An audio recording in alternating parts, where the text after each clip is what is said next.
തെളിനീരൊഴുകട്ടെ നല്ല നാളേക്കായി എന്ന സന്ദേശവുമായി ഇരിട്ടി ബ്ലോക്ക് പഞ്ചായത്ത് 6 ഗ്രാമപഞ്ചായത്തുകളുടെ സഹകരണത്തോടുകൂടി നീരാളം പദ്ധതിക്ക് തുടക്കം കുറിച്ചു.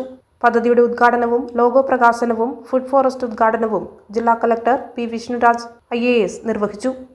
ഇങ്ങനൊരു പദ്ധതിയെക്കുറിച്ച് പറയുന്ന സമയത്ത് ഞാൻ രണ്ട് കാര്യങ്ങളൊന്നാണ് ഞാൻ വളരെയധികം സർപ്രൈസ് ചെയ്തത്. ഒന്ന്, ഒരു ലോക്കൽ ബോഡി, അത് കേരളത്തിലെ ലോക്കൽ ബോഡി എന്ന് പറയുമ്പോൾ, കേരളത്തിലെ തദ്ദേശ സ്വയംഭരണ സ്ഥാപനങ്ങൾ എന്ന് പറയുമ്പോൾ രാജ്യത്തിന് തന്നെ മാതൃകയായിട്ടുള്ള ഒട്ടേറെ തദ്ദേശ സ്വയംഭരണ സ്ഥാപനങ്ങളുള്ള സ്ഥലമാണ് കേരളം. അപ്പോൾ ആ ലോക്കൽ ബോഡി വളരെ പരിസ്ഥിതിപരമായിട്ടുള്ള ഒരു പ്രശ്നമായിട്ടാണ് ആദ്യം തന്നെ ഞാൻ ചർച്ച ചെയ്തതിനു ശേഷം എന്നെ കാണാൻ പറ്റുന്നത്. മറ്റൊരു എന്തെങ്കിലും ഒരു കേരളം കുറിച്ചൊരു പ്രശ്നത്തെ പരിഹരിക്കണം, അങ്ങനെ ഒരു ഇടപെടൽ ആവശ്യമുണ്ട്, അങ്ങനെ പറഞ്ഞിട്ടല്ല വന്നത്.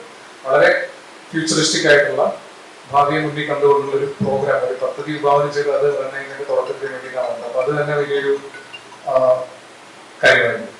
രണ്ടാമത്തെ കാര്യം എന്ന് വെച്ച് കഴിഞ്ഞാൽ, പ്രത്യേകിച്ച് മൺസൂൺ ആരംഭിക്കാൻ നിൽക്കുന്ന സമയത്ത് മഴ എങ്ങനെ കൈകാര്യം ചെയ്യും, എങ്ങനെ അധികം വരുന്ന വെള്ളത്തിന് എങ്ങനെ മാനേജ് ചെയ്യുന്ന ആലോചിച്ചുകൊണ്ടിരിക്കുന്ന സമയത്താണ് ഇരിട്ടി ബ്ലോക്ക് പഞ്ചായത്ത് വന്നതിനോട് പറയുന്നത് ഇവിടെ വാട്ടർ സ്കാർസിറ്റി ഒരു റിയാലിറ്റിയാണ്. അപ്പൊ അതൊരു എന്താ പറയാ വൈരുദ്ധ്യമായിരുന്നു എന്നെ സംബന്ധിച്ച്. അപ്പൊ അത് അത്ര കണ്ടൊരു വൈരുദ്ധ്യമല്ല, അതൊരു റിയാലിറ്റി ആണെന്ന് ഇവിടെ സംസാരിക്കുമ്പോൾ, ഇവിടുത്തെ ആൾക്കാരോട് സംസാരിക്കുമ്പോൾ കൂടുതൽ മനസ്സിലാവും. Iritty block panchayat secretary M. Ponnappan സ്വാഗതം പറഞ്ഞ ചടങ്ങിൽ block panchayat president MV Sarala അധ്യക്ഷയായി. ഇരിട്ടി ബ്ലോക്ക് പഞ്ചായത്ത് ബൃഹത്തായ ഒരു ക്യാമ്പയിൻ പരിപാടിക്കാണ് തുടക്കം കുറിച്ചിട്ടുള്ളത് എന്ന് നമ്മളെല്ലാം മനസ്സിലാക്കിയിട്ടുണ്ട്. 10 വർഷമാകുമ്പോഴേക്ക് നമ്മുടെ ബ്ലോക്ക് പഞ്ചായത്ത് പരിധി കുടിവെള്ളക്ഷാമം പരിഹരിക്കുക എന്ന വലിയ ലക്ഷ്യമാണ് ഇരിട്ടി ബ്ലോക്ക് പഞ്ചായത്ത് ലക്ഷ്യമിടുന്നത്. അതിന്റെ ഭാഗമായിട്ട് നിരവധിയായിട്ടുള്ള പ്രവർത്തനങ്ങൾ സംഘടിപ്പിച്ച് മുമ്പോട്ട് പോകുന്നതിന് വേണ്ടിയാണ് തീരുമാനിച്ചത്.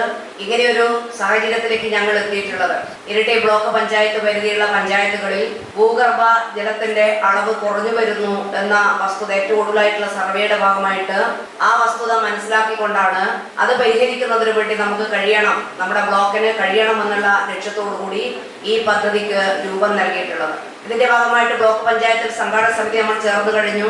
ബ്ലോക്ക് പഞ്ചായത്ത് പരിധിയുള്ള 6 ഗ്രാമപഞ്ചായത്തുകളിലും സംഘാടക സമിതി യോഗം ചേർന്ന് കഴിഞ്ഞിട്ടുണ്ട്. ഗ്രാമപഞ്ചായത്ത് പ്രസിഡന്റുമാര്, ജനപ്രതിനിധികള്, രാഷ്ട്രീയ പാർട്ടിക്കാര് എല്ലാം വളരെ സന്തോഷത്തോടു കൂടി തന്നെയാണ് ഈ പ്രവർത്തനം ഏറ്റെടുത്തിട്ടുള്ളത്. നിരവധിയായിട്ടുള്ള പ്രവർത്തനങ്ങളാണ് ഞങ്ങൾ സംഘടിപ്പിക്കുന്നത്. എല്ലാം വളരെ വിശദമായിട്ട് ഈ ഒരു യോഗത്തിൽ പറയാൻ ഉദ്ദേശിക്കുന്നില്ല. ഹരിത കേരള മിഷൻ ജില്ലാ കോർഡിനേറ്റർ സോമശേഖരൻ പദ്ധതി വിശദീകരണം നടത്തി. Block panchayat vice president M. Sumesh, Payam panchayat president M. Vinod Kumar, Aralam panchayat president V. Shobha, Ayyankunnu grama panchayat president Mini Viswanathan, Keezhallur grama panchayat vice president VV Vanajakshi, Koodali grama panchayat vice president Nikhila KK, Thillankeri grama panchayat vice president Preetha KK തുടങ്ങിയവർ ചടങ്ങിൽ ആശംസകൾ നേർന്ന് സംസാരിച്ചു. വികസനകാര്യ standing committee chairperson C. Shaima ചടങ്ങിന് നന്ദി പറഞ്ഞു.